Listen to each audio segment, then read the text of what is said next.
I mentioned to you before we started to record, Eric, that I make it a routine to check those commits every day during the off season. And I kind of wander into the season and everything that's going on with previews and recaps and matchups during the season. And I get away from that and checked in on Oregon a few times, been like, wow, most of the big programs, elite programs across the country, not necessarily much activity in terms of commitments recently, but Oregon's got a pretty good pair coming in here in September.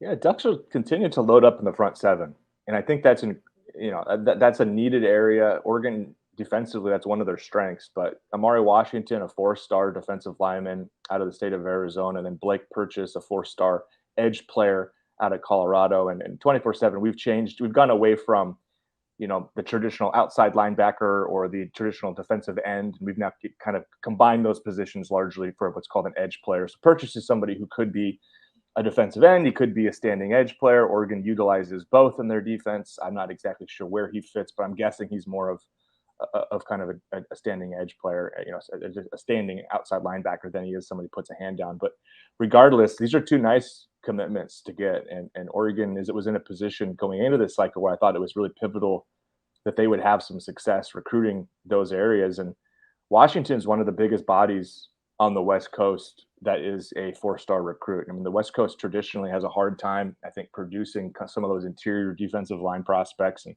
talking about a guy who's 6'5", 295, who looks the part, moves really well. I was telling you before the show, he committed at approximately like 1:30 a.m.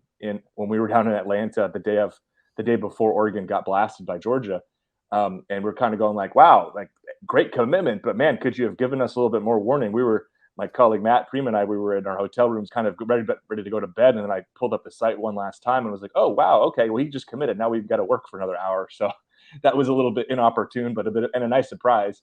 But that's a guy who I think you expect to come in and have a chance to contribute fairly early on. Oregon will lose a lot of its top defensive linemen after this season. So I think that could be some immediate contributions with Amauri. And then Purchase is somebody who he just kind of pops on tape.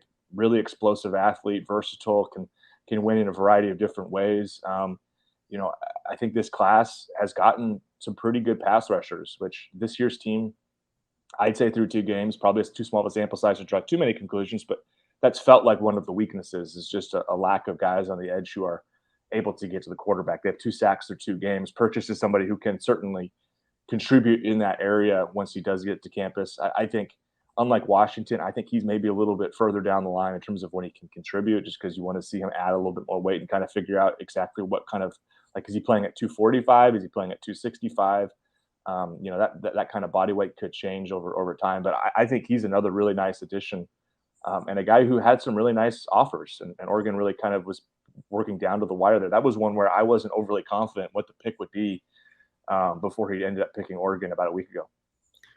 3 months to National Signing Day. Oregon stands at number 13 in the nation, according to 247 Sports. 18 hard commits.